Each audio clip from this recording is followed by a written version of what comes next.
Welcome back to Control Plus for our final episode of 2025. Today, we will wrap up the year by answering your most pressing questions. We will dive into the realities of recruitment, career growth, and the tech hiring landscape. We're tackling some of the biggest questions you had, from how to stand out on LinkedIn, what recruiters really think, and what's coming in 2026. Joining me are Ian, Operating Director with over 10 years of experience at Michael Page, Manpreet, Business Manager of our Data and AI practice, and Control Plus Visionary, Ruiz, Business Manager for our Technology practice.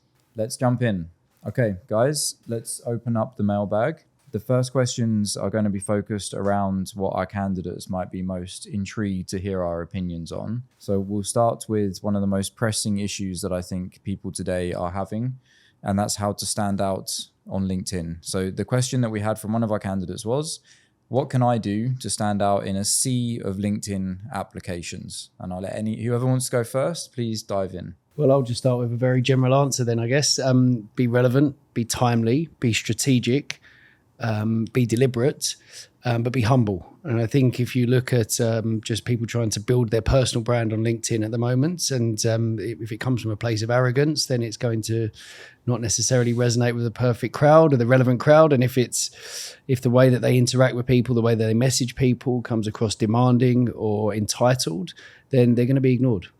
Do you have any examples? Not necessarily good or bad examples. I think I'd just add to something that Ian said there. I think you want to, you talked about tailoring, like you want to calibrate to the role, not your ego. I think being honest is a two-way thing. Be honest about your applications, but also with yourself. Oftentimes, for example, we'll find someone quite, let's say junior, but still very strong profile, applying for a leadership role that requires 12 years. It's a great application, but it's not a great application, but it's not going to get you anywhere. It's not going to get you the response. It's not going to help you stand out.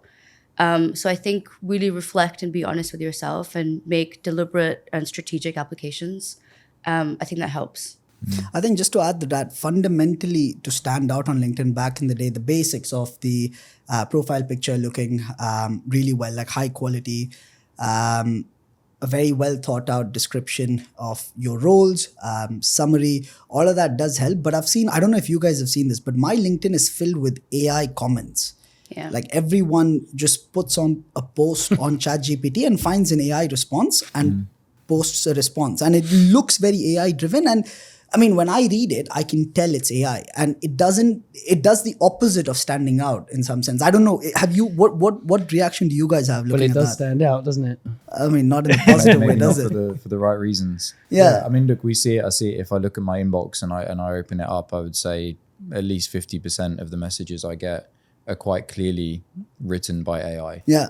But then there's the argument of, is it better to write an AI message and reach out directly? Because we do suggest that's the best thing to do, right? Don't just send the application. And if you do send an application, please send a CV. Don't use your LinkedIn profile. But to actually connect with us as recruiters or as the hiring manager. But I guess this is a good segue into another pressing concern that people have on their mind is that the issue of ghosting, right? So when you see an AI message like that, do you reply? When you see any message, do you reply? If it's relevant to what I'm working on, relevant to my industry, relevant to if I can actually add value to the person, then yes, I will respond. But if not, if it's just a spray and pray method, unfortunately, I just don't have the time to respond to everyone. In that case, I have to prioritize people that are in my network that I can work with, that I can actually help, if that makes sense. Mm-hmm. I think there's a clear disconnect between intent and capacity here, to be honest, because there's too many variables that come into play. It's almost like a bit of a gamble as well, or there's a component of that in there. Like, for example, from a ghosting standpoint, if you're someone who's interviewed for a role or in process for a role, you deserve closure and clarity, full stop. But if it's a cold outreach and you may have even done all the right things, a curated message, a CV, a tailored CV, etc., but you not getting a response isn't intentional from our part. It's not judgment on your capability or ability. It's capacity issue, right? It's timeliness, it's volume, it's relevancy.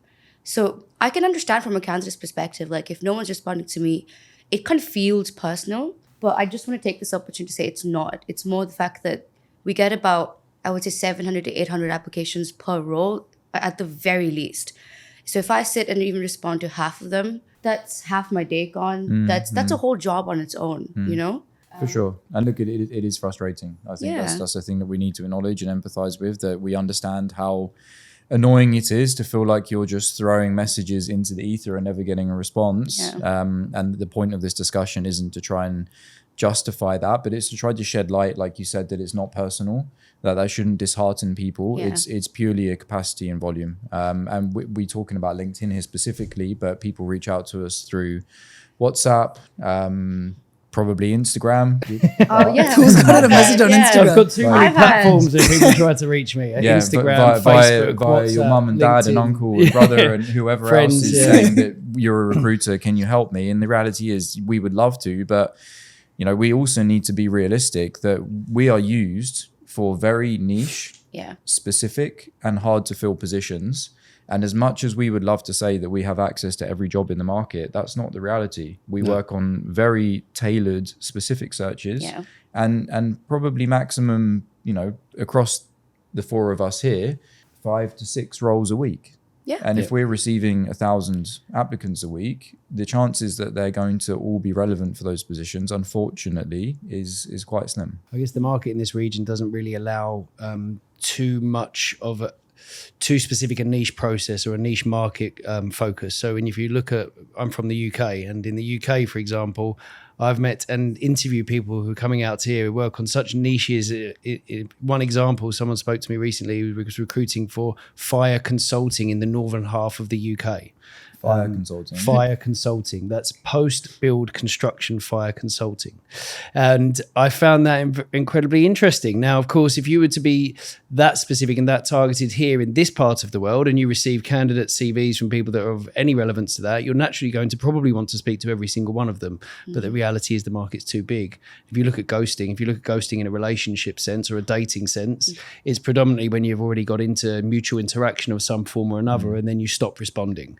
And I would suggest that people who get disheartened or upset by recruiters, hiring managers, talent acquisition professionals not responding to a cold outreach are people that possibly been a little bit too sensitive to that particular interaction itself, or lack of interaction, should I say. And they need to come back to what I actually suggested earlier on, which is be strategic, be timely, be specific, and be relevant.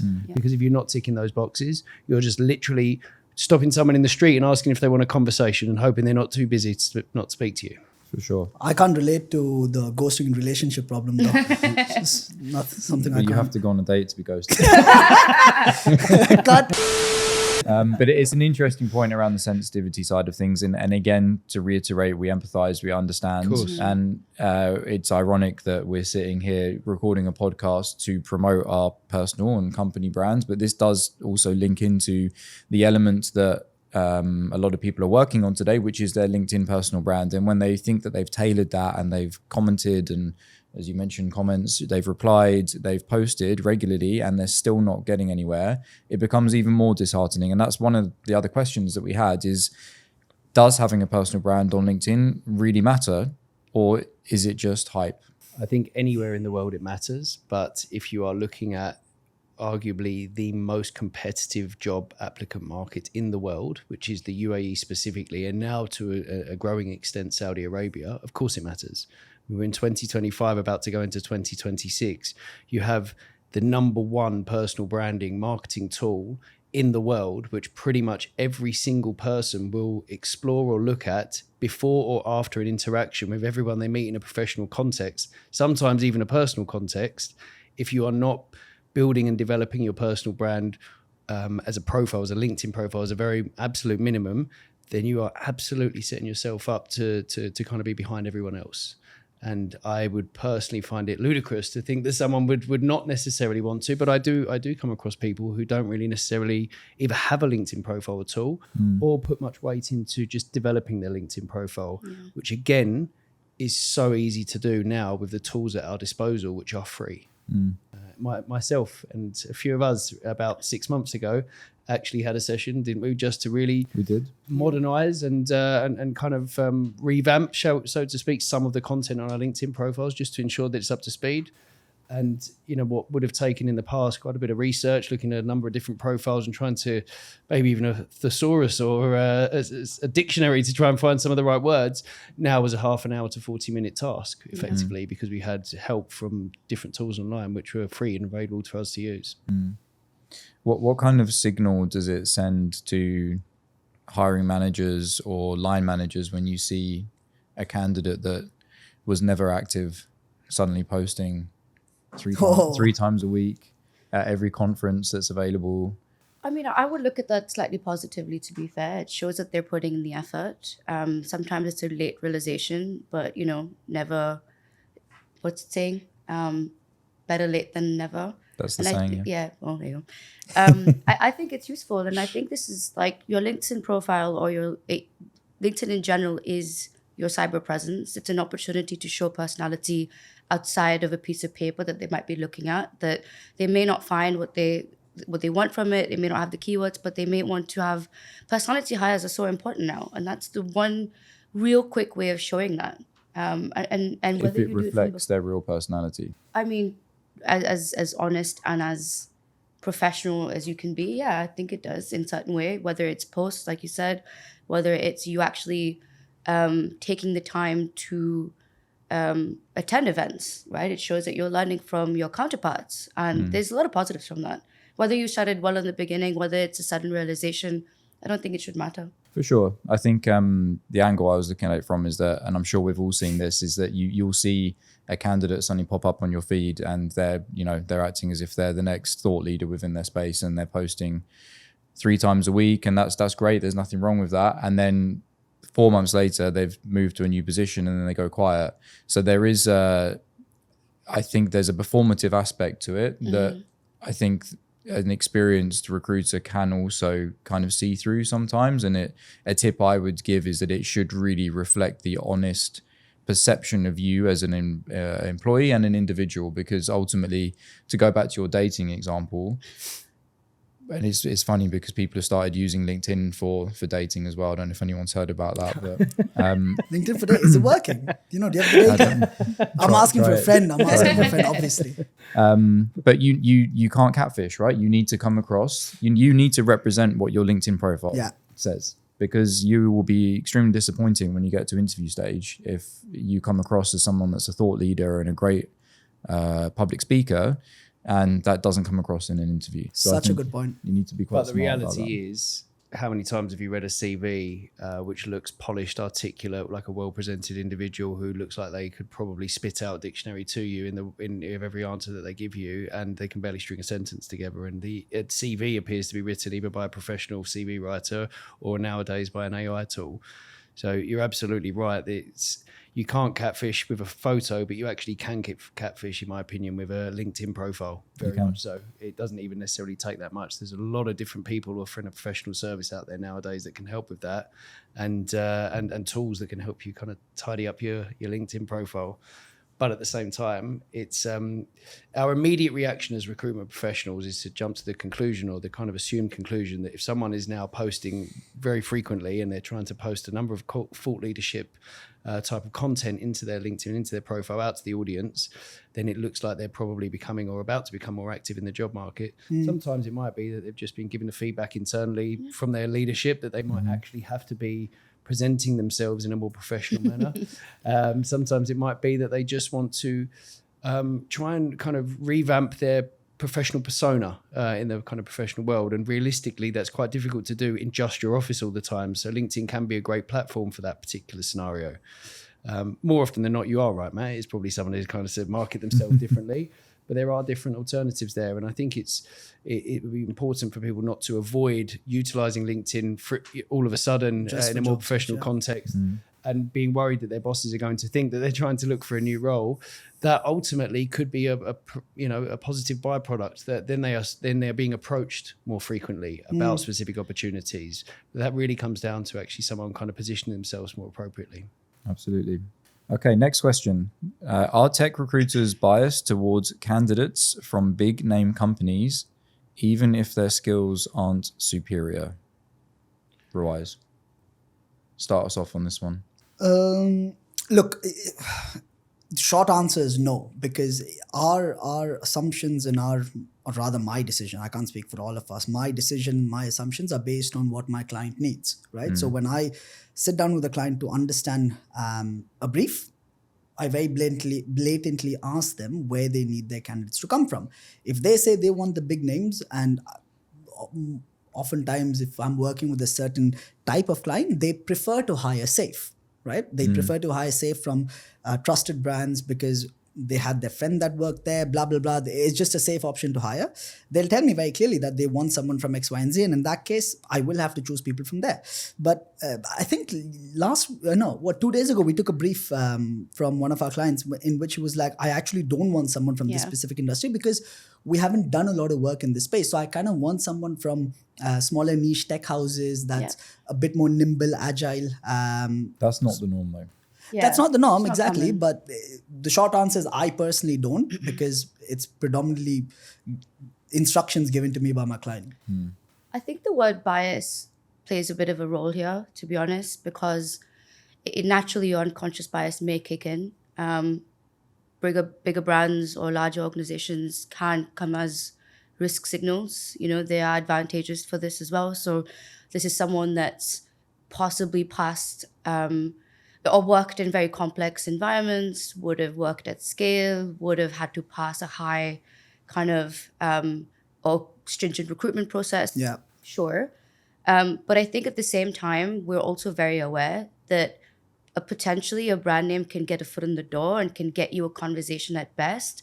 But the part that you talked about the skills being superior, that's when that kicks in. Because a conversation won't be about the big name anymore. It would be about you. What did you build? What did you achieve? What worked and broke under your ownership? And if you can't articulate that, that brand name will phase fairly quickly. So whether there's a bias or not, I don't think it lasts very long. I think we've all been recruiting in the UAE long enough to know that when you put a job advert up, whether it's by us as Michael Page or whether it's by any of the clients that we work with who advertise their own roles, you are inundated, hundreds, thousands of applications in a very short space of time with probably excellent experience. Brains make quick decisions, and ultimately logos, people like logos, they like labels. It is just again a byproduct of this market, this region, this industry that we're in. People like to take a risk averse attitude towards who they're going to spend their time interviewing. Definitely. You could genuinely have 50 to 100 excellent candidates on paper applying for one tech job in the UAE at any one time, and if you interview all of them, you could actually find some amazing candidates.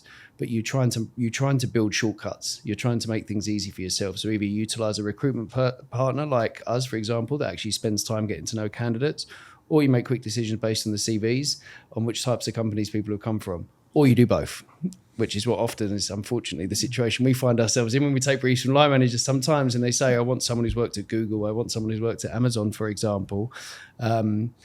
But on the flip side, you know, I speak to candidates as well, and I whenever ask a candidate who, you know, what are the types of companies, tell me about the types of companies you would love to work for in the UAE, every single time. Google, Amazon, Mubadala, Adia, ADQ, you know, the large, prestigious businesses. Yeah. So people want to work for those companies. They have tougher barriers to entry for those companies, so it makes it easier for hiring managers to consider that if a candidate has previously worked in them, then they're probably going to be strong in terms of their overall persona. Actually, from a skills point of view, it doesn't necessarily mean they have a lot more to offer.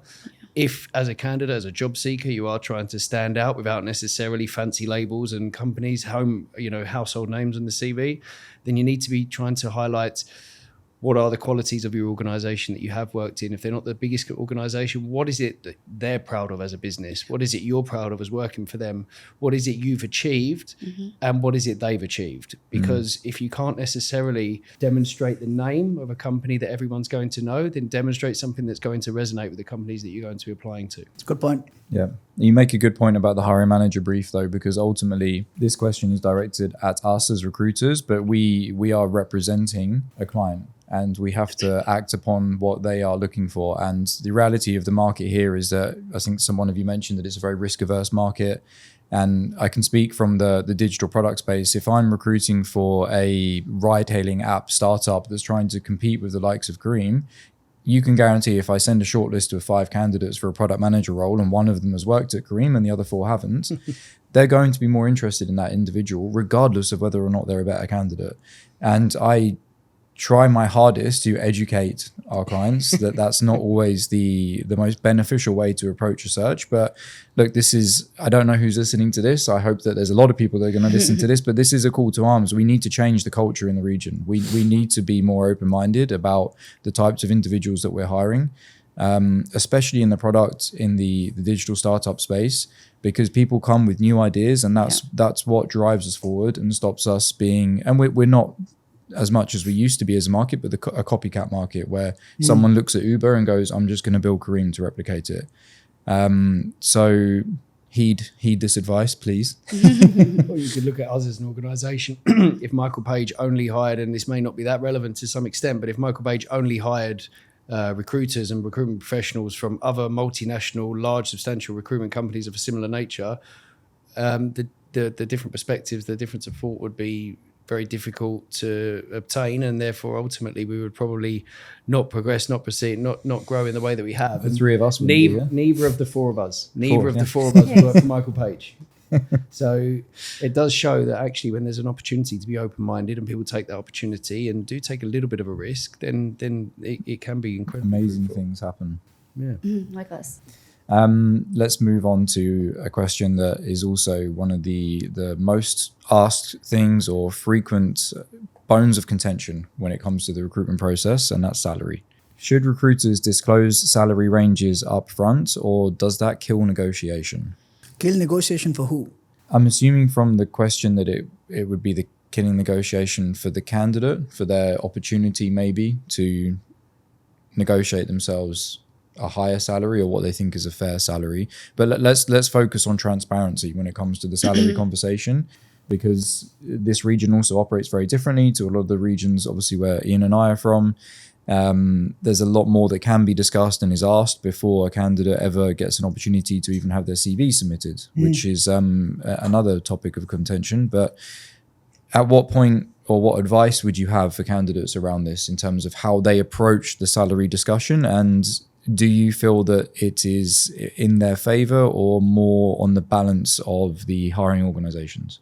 I think if they trust the recruiter, if they've built a good relationship with them, I think honesty is the way to go with the recruiter themselves, because any recruitment professional that you speak to, and this is more geared towards the audience, it's oftentimes not in our best interest for you to get the lowest salary for whatever reason. One is because we potentially know you won't last there for so long, because you are going to be headhunted out of that organization. Many different factors. So we are obviously aiming to get the fair salary for you at all times. So if you trust the recruiter, my only suggestion is be extremely transparent and honest with them. Oftentimes our clients keep the salary confidential and they ask us not to disclose it, which is why we are bound by not being able to share salaries. And if we can, then we are quite upfront, and we obviously manage different candidates in the shortlist with what the expectations are and position them appropriately as well. But yeah, just when you're working with a trusted professional, just be transparent with them, because it's in their benefit for you to get the right salary. Agreed. What if you're not working with a trusted recruitment professional, though? Because there's going to be thousands of people out here that are not applying to us, or they're not applying with us, or they're not working with us or any other recruitment professional. They're applying directly to jobs, and their first call is with a talent acquisition professional within that organization, HR professional, or even potentially a line manager. The question is going to be asked, what is your salary currently and what are you looking for? Yeah. And I guess the response to that is answer transparently if you want to. And if you don't, then be prepared to potentially lose out on the opportunity to continue the conversation, because this region, that is the policy. That is the process. We didn't make that. We can try to avoid it. We can try and educate. We can try and ask hiring managers and businesses to operate in a way that kind of aligns to more like to places where we've kind of recruited for in the past and worked within in the past. But ultimately, I've been here 10 years now. I've been in recruitment 20 years. The market on this particular topic evolved quite considerably in the 7 or 8 years that I was in the UK in that amount of time. And I left there 13 years ago. It still hasn't evolved beyond that particular point of having to volunteer your current salary and preferred salary or expectations at the end. So the reality is, if you don't want to work in the region, then then yes, you can complain about that. But if you want to work in this region where it's a policy that's actually dictated not by us, not by HR, not by even line managers more often than not even sometimes by HR or government or company policies, it's often government policies, it's often other scenarios that come into the equation. Would it be better if you didn't have to do so? Possibly, yes. You might feel like you're in a better negotiating position, but ultimately when it comes down to negotiations of salaries, particularly in the small or the medium or larger companies, there's internal equity that has to be measured. There's salary ranges that have to be measured. You're not going to be brought in on a salary that's dramatically lower than other people just purely because you're coming from a lower salary benchmark than someone else. That's pretty much how it would work typically. But ultimately, I would agree with anyone's frustration that they're not used to this. But if you want to work in the region, get used to it. And I think get used to it. And maybe I was telling you, I think because we get these complaints quite often. Maybe try to learn negotiation a bit better and have a walk away point where you're not going to where you have a point and then you leave if that doesn't matches you. Something like that, as in becoming putting a value to your skills and being prepared to walk away when it doesn't matter, or even learning the other side, which is negotiating. To if they do lowball you, then have the spine to fight back for it and potentially. But they might not be able to pay anymore. If the company's offering you a certain amount, you ask for more and you justify it appropriately, and they can't pay you anymore, you just walk away because that job is not right for you. That company's not right for you. Frustratingly, and what annoys people the most is that doesn't come until the end of the conversation, probably after multiple stages. That would rile me massively, and I completely understand frustrations in that situation. You've had some frustrating examples like that this year, I think. Yeah, and I think secrecy doesn't necessarily ruin negotiation for anybody, to be honest. And I think that, to your earlier point, that do you want to be... do you not want to go ahead for the recruitment process because you don't want to discuss salary in the beginning? Sure. But do you then also want to do 4 to 5 rounds of interview, perhaps even a technical case study in certain scenarios, and invest a lot of your energy and time prioritizing a role that may not actually pay what you're looking for? Why would you want to, that's just delayed disappointment. So for me, secrecy, I think I'm very pro having conversations in the very beginning. And I think to that as well, another advice I would say is you want to reiterate that as often as many points throughout the recruitment process as possible. Not just in the beginning, not just in the end, but possibly every discussion. You want to kind of remind your stakeholders in that process that, look, this is what I've communicated, this is what we're looking at, this is what I want. Make sure you're aligned. And that should help you a lot more than walking away or being delayed or being disappointed weeks down the line. The sad reality is there are still scenarios where you can do all of the right things and we can support them doing all of the right things. And unfortunately, when it gets to the very final offer stage, expectations may be completely misaligned. And that is also a sad habit maybe of the market here, and it is starting to evolve. But I've seen a lot of discussions on LinkedIn around this point recently where I'm going to jump to the defense of recruiters, because the blame often lands on our lap that it gets to the end and an offer is made and it is significantly lower than what was originally communicated or completely below what the job was advertised at. I can't say never, but that's very rarely the fault of the recruiter. Yeah. It's not, as Rai, as you said at the very beginning, it's not in our interest whatsoever to lowball and attempt to convince someone to take less than they're worth or less than we originally communicated. It is in the interest of the people offering to try and save money. And that's where it generally originates from. But to give another kind of positive twist on this and a bit of positive advice, we literally had a scenario this week where there was a negotiation happening with a big tech organization in Saudi. And the HR manager, he called me and we were going through different rounds of negotiation. He was discussing some various points in the offer that he wanted to kind of improve on. And he said to me, we've already made exceptions getting an offer out for this candidate because he didn't provide us evidence of his current salary. So it's a fact, as Ian says. If you don't want to believe that, it's true. And if you want to work in this market, it's a reality, unfortunately. It's the way things go here. But on that point, and the point that we've made about saying no if the salary is not good enough, we had one question, I think it was one of your contacts, Manpreet, which was why are more candidates saying no? And maybe this is one of the reasons. Maybe it is that salaries are misaligned. We've just discussed that for 5 minutes, so let's not use that as one of the reasons. But what are some of the other reasons that we've maybe, and look, we never get rejections. Obviously, we close every single role after 100%. But what have we seen from other recruiters who maybe don't have as much success as we do?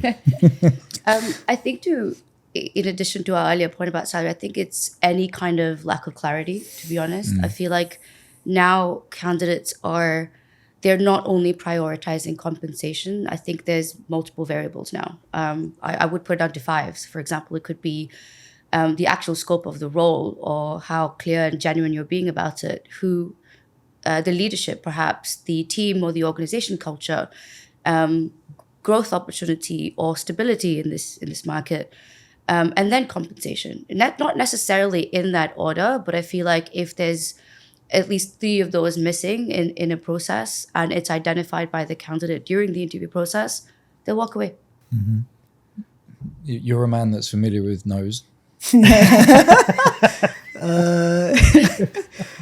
I mean, the thing is, for me, over the course, I mean, look, I've had a few no's this year, and I'm sure you have. there was not personal, work, professional, guys. Come on.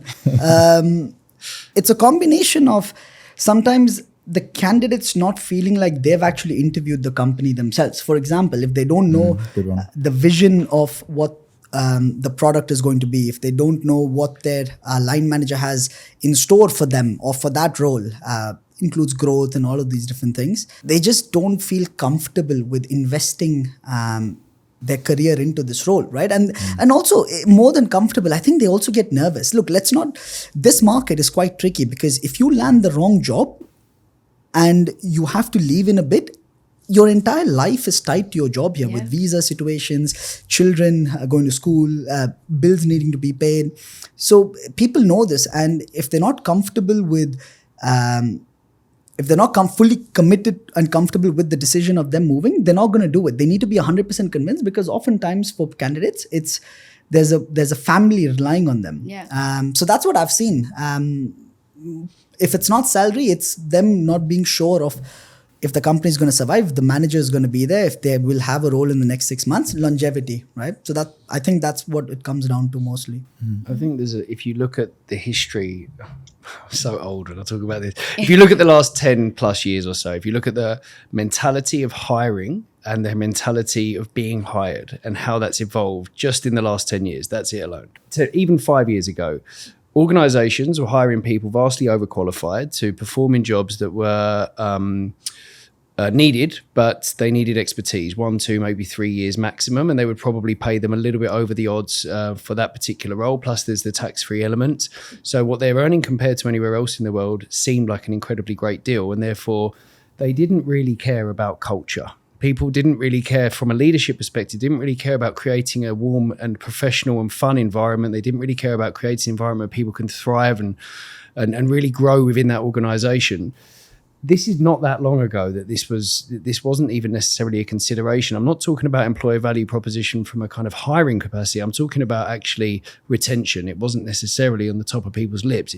People didn't really care, because ultimately, or leadership in some scenarios didn't care as greatly, because ultimately the aim was just to bring people in to complete a job, and that was it for a certain amount of time. Candidates, people who are applying to jobs, would ultimately go into a job with a kind of expectation that I'm going to get paid a bit more than what I get paid in other parts of the world. I'm going to do this adventure in this new part of the world for a short amount of time, and then I'll leave having saved up a bit of extra money. That's the mentality of the UAE, and it's also been the mentality of Saudi in the past as well. But for both countries, it's dramatically changed just in the last 2 to 3 years, probably actually since COVID, when all of a sudden the UAE seemed to be one of the best places in the world to be from like 2021 to about 2023. And if you look at the economic situation globally and a lot of other places around the world, companies are desperately trying to keep hold of people, but actually having to lay people off. They're trying to, and they've always had to create a great environment. They've had to focus on trying to create a retention-focused, growth-focused type of mentality for their kind of workforce, so to speak. Whereas here, what we've seen in the UAE is that those practices have only really started to become at the forefront of kind of their typical efforts very, very recently. At board level, people are talking about retention. There's chief people officers that exist and didn't really exist in this region up until only a few years ago. So the people element has become a lot more important. So why are people saying no today? Because what makes more sense to people is not just money. Money is important. It's incredibly important. But in my opinion, and in my significant amount of experience of seeing this over the last few years and seeing the evolution of this market, is candidates, employees care more than just about what the paycheck's going to look like. Yeah. And I know people that have worked in this region for 3 to 5 years, worked in 3 to 5 jobs, separate companies. Every single one hated their boss, hated the environment, ended up leaving, feeling like this is not a great place to be professionally. Yeah. I know people, very personal friends of mine, that have actually left in that particular scenario. And I do hope that the trend continues to be the same, that organisations look to try and retain people and let people thrive within the businesses. And on that basis, I hope people keep saying no, because it's not just purely about money, and that will then continuously look to help organisations evolve the way that they operate in that way. But just on this, you said there's been a change with culture as a whole, right, Ian? With what you've seen. In my head, when I think pure economics, if there are a lot more people coming into the country wanting to work here, I would make an assumption that the culture would actually go down, because people are more likely to accept anything because the competition is so fierce. So do you see why people are a bit more open with making the culture better, and why retention is a big topic with CHROs? Yeah, it would, in some ways, you'd say it looks counterintuitive, because there's probably even more competition for jobs here, because we're actually seeing a higher actual volume of people coming from around the world trying to come to the UAE right now, and Saudi. You know, people are applying proactively to Saudi Arabia that they never even would have dreamed of this only a few years ago. I did it 13 years ago, very weirdly enough, but I don't know anyone else in my whole personal network that would have ever proactively 13 years ago gone to apply for a job in Saudi Arabia. Even to this day, not that many people. However, that is growing. So to come back to your point as to, you know, why companies are focusing on that, because losing knowledge, losing experience within organizations is actually causing people, it's causing rifts in organizations. It's actually stopping growth of businesses. It's stopping growth in a lot of different ways with the way that organizations operate. And people are starting to finally realize that, I think, that it's not necessarily, it doesn't have to be a company or a country full of expat mercenaries anymore. It can actually be people that want to live here. They want to spend and grow their life. They want to raise a family. They want to do all the things that maybe were not necessarily perceived as what this place was actually going to be in the past. So in a way, you're absolutely right. Companies in some ways maybe could still feel like they're spoilt for choice with hiring. But weirdly enough, we all know that it's not got any easier. Yeah, exactly. It's not got any easier. Choice doesn't equate to quality. It's absolutely correct. It's absolutely correct. Just because people have more options to choose from, they sometimes actually find it harder. If anything, actually, people find it harder to make hiring decisions as well, because there's too much choice sometimes. You also, it's a ripple effect, to be honest. Like, for example, if you've had 5 really good people leave your organization in a span of time, it's not just those 5 people that are going to be leaving. It's all the people reporting those 5 people that eventually be like, okay, there's a change in leadership, for example. I don't know if this is going to resonate with me. It's a ripple effect. It's almost like the insecurity of your job kind of just literally like floats in the business. And there's multiple examples of this. Like, you'll have an organization go through, I don't know, just letting go of a few people or restructuring, for example. Let's say they'd planned for 20 people to leave in that year. 6 months down the line, you'll find that 20 will become 27 to 32 very, very quickly. Because people don't stay, and people start, as soon as that message is received that, okay, I think I might be, someone might be watching, or it could be, and then all of a sudden you'll have people leaving. Yeah. You know, 3 years ago, I had a candidate, and this is no word of a lie. I hope he's not listening to me, but he said his reason for leaving was he had a best mate that was working with him within tech. So he moved out, and that gave him a reason to explore the market. Because he was like, you know what, I've been here for a while, so why don't I explore the market?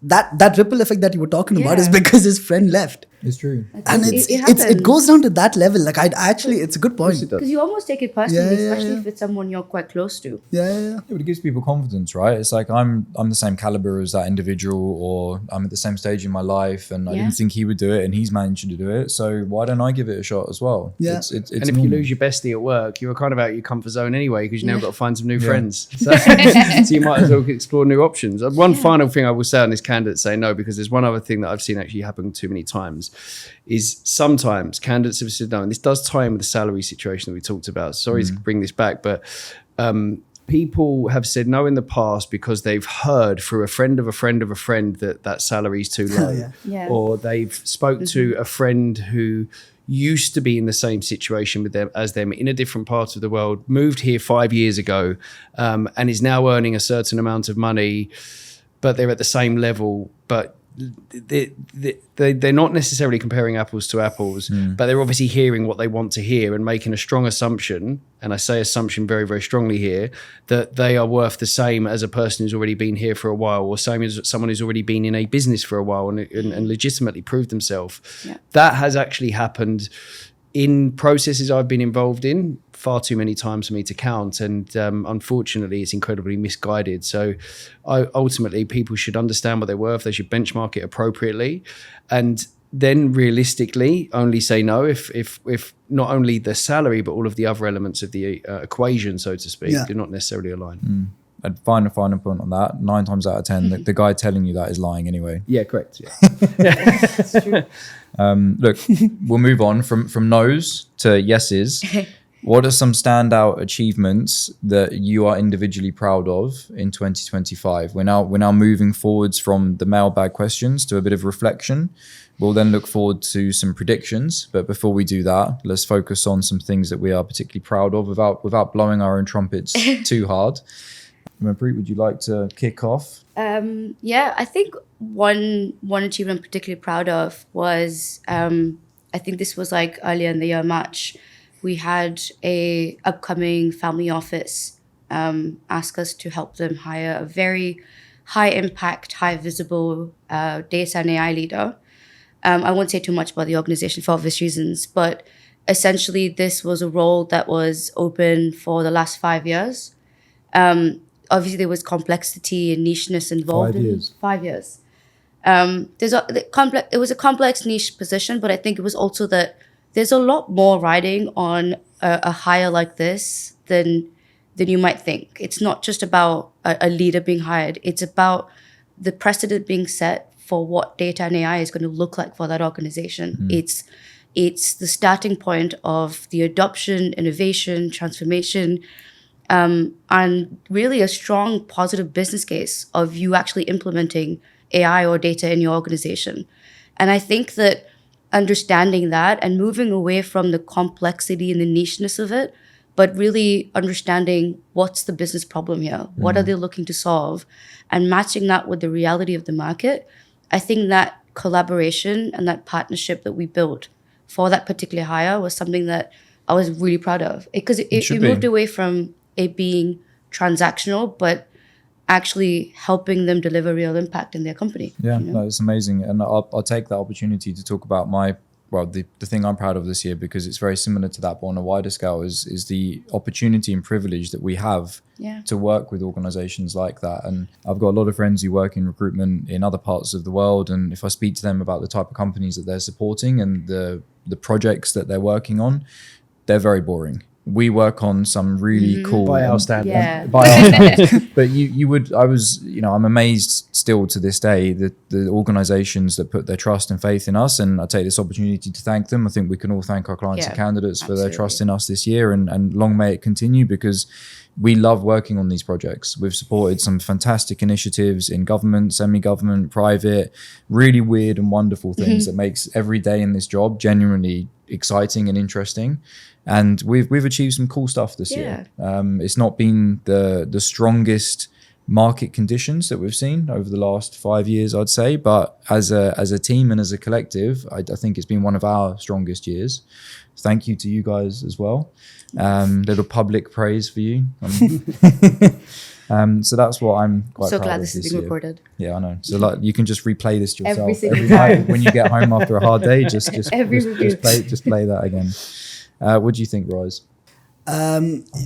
For me, one of my biggest achievement is obviously getting out of my comfort zone and starting or working with you to start this podcast, only because the conversations that I have had with the three amazing people, Prabhu, Arvind, Mo, so far, I have these types of conversations with candidates because naturally I'm quite curious about tech as a whole. And I'm very, I wouldn't go as far as saying passionate about infrastructure and everything, because truthfully, I don't know a lot about that space, but I'm just curious about how things work. No, I mean, I know enough to be able to recruit in this for the last 7 years, but the technicalities, no. But I'm very curious about how things work and what the right processes are, etc.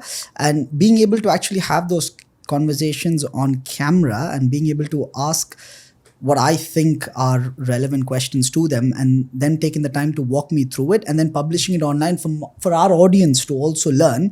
Because we've had feedback come through which has been very positive so far, and it wouldn't have been possible without the guests. So coming back to the achievement, I think just creating something like this where our candidates have the opportunity to showcase themselves, and I obviously have the opportunity to ask them these questions and learn more.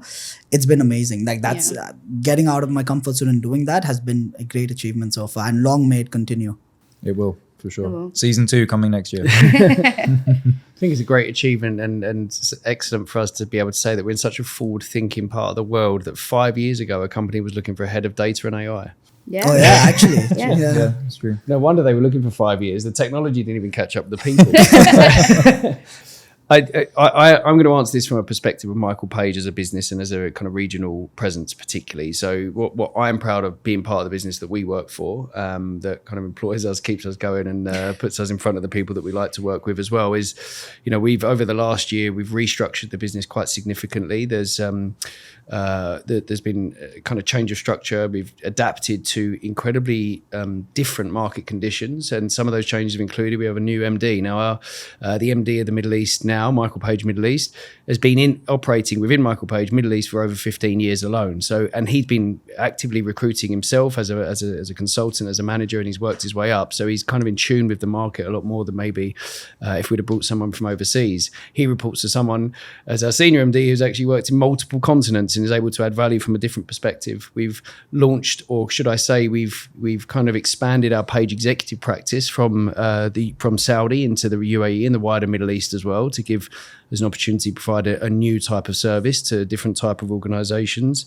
We've opened our Saudi office finally, physically present in the in Riyadh now, which has taken like a long time, and some of our colleagues have worked very, very hard on that process.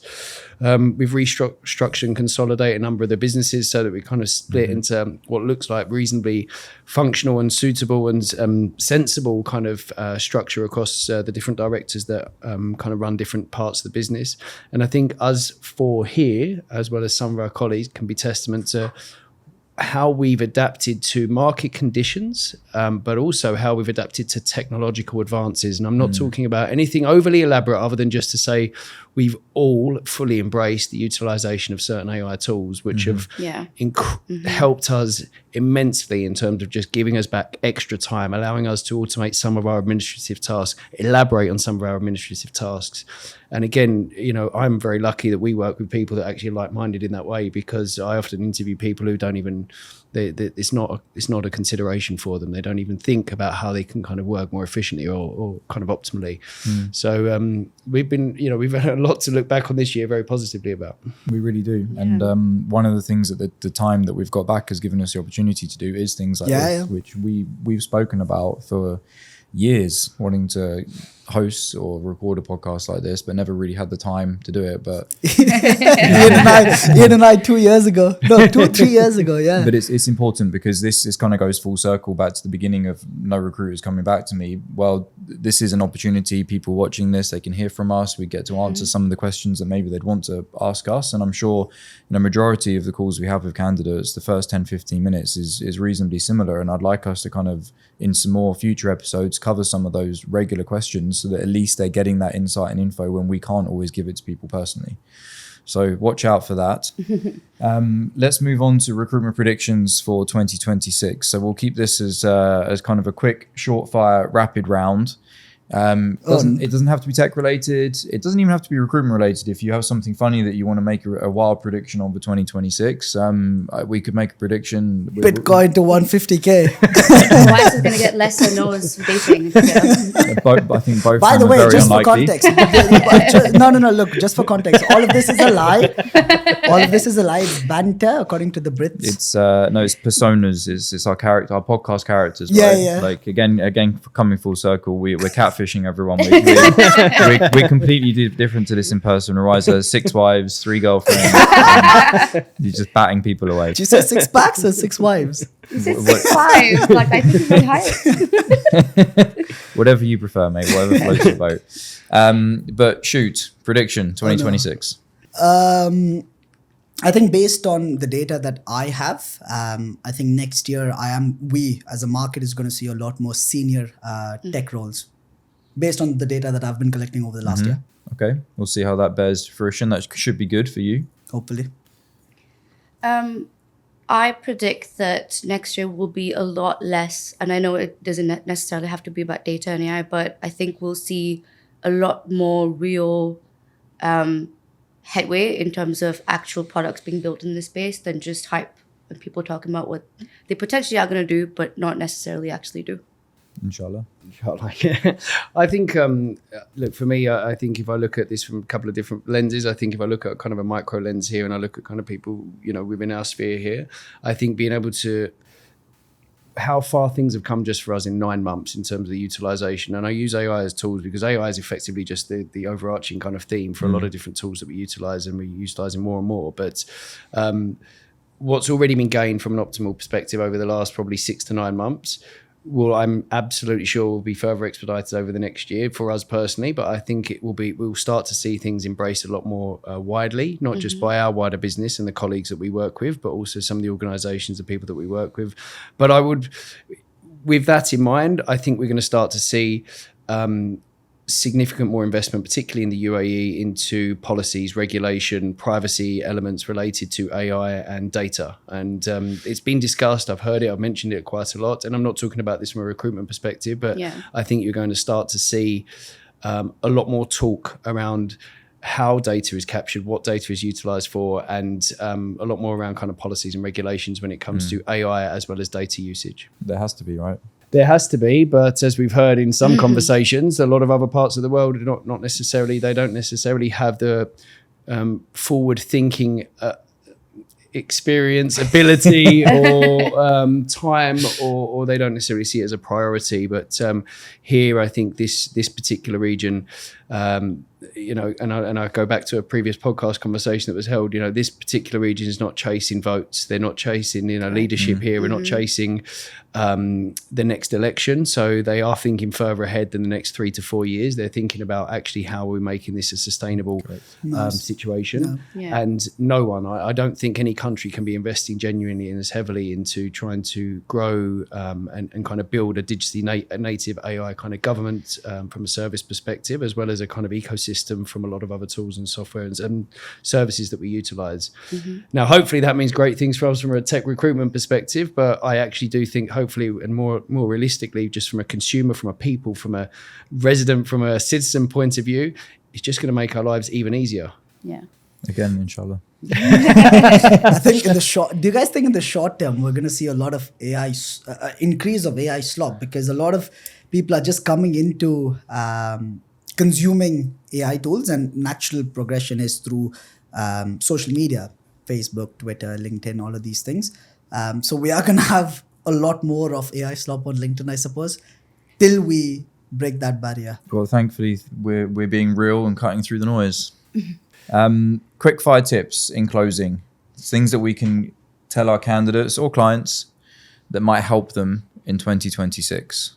I'll start with you, Manpreet. I think I'd echo what Ian said at the beginning of the podcast. To candidates, I would say be deliberate, not just from a career standpoint, but chase momentum, understand your trade-offs, title versus salary, next job versus momentum, it's not going to be the loudest and the most visible that will win next year. I think it'll be the most clearer. Clarity is possibly one of the most attractive things to a recruiter or a hiring manager. Very true. Very true. I'll jump into mention mine, which is a pretty obvious one, but it's respect to the interview process. I think we've spoken a lot about how to get people's attention, how to negotiate, but we're not talking about everything that happens in the middle. Yeah. And there's too much emphasis now put on, I need to get my foot in the door, and I need to look good online, and I need to have a big personal brand and personal persona, and I need to ensure that that's being appreciated with my offer at the end of the process. But where you really build your value is during the interview process. Yeah. And I think a lot of people aren't putting enough attention, care, respect into that. And that's really what differentiates you. Rise, what's your tip? For me, I think take emotion out of the job search process as a whole. It's easy for everyone to get hurt when you're not getting a response from X, Y, and Z, or the favor didn't go. I mean, the outcome wasn't in your favor. But if you take emotion out of it and think about it logically, A/B test your outreaches. Use one outreach for 10 people, use the other one for outreach for another 10 people, and look at the responses. Look at which one worked, which one didn't, and try to make adjustment and try to look inward and try to fix stuff from a very engineering perspective rather than just being quite emotional about it, because we're all people, we're all humans. You're dealing with humans on a constant basis, and you can't control them. What you can control is your input into the process, and just focus on yourself and leave the rest to whatever is meant to happen.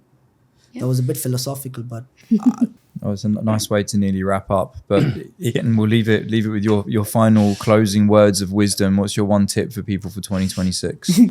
If you're a job seeker, or if you're a candidate, and even if you're an employee and you're thinking about making a move, I would say one thing I will say is the grass isn't always greener on the other side. Ooh, good point. The grass is the greenest where you nurture it the most, where you put the most water. I like that. Where you feed it to the best that it can. Now, if you are in a position where you feel like you need to move jobs, to move up, to progress, to achieve more, why are you not trying that where you currently are? Yeah. And if you can try harder where you currently are, if you can be better, if you can be a better colleague, if you can be a better employee, if you can be more accountable, more relatable, if you can do the best that you possibly can, and you still cannot secure those opportunities within your current organization, then yes, maybe the grass is greener on the other side. But all too often do people step over the fence and realize the grass is not as green. But actually, before you even step over the fence, you really need to do everything you can to really make the most of what you've got.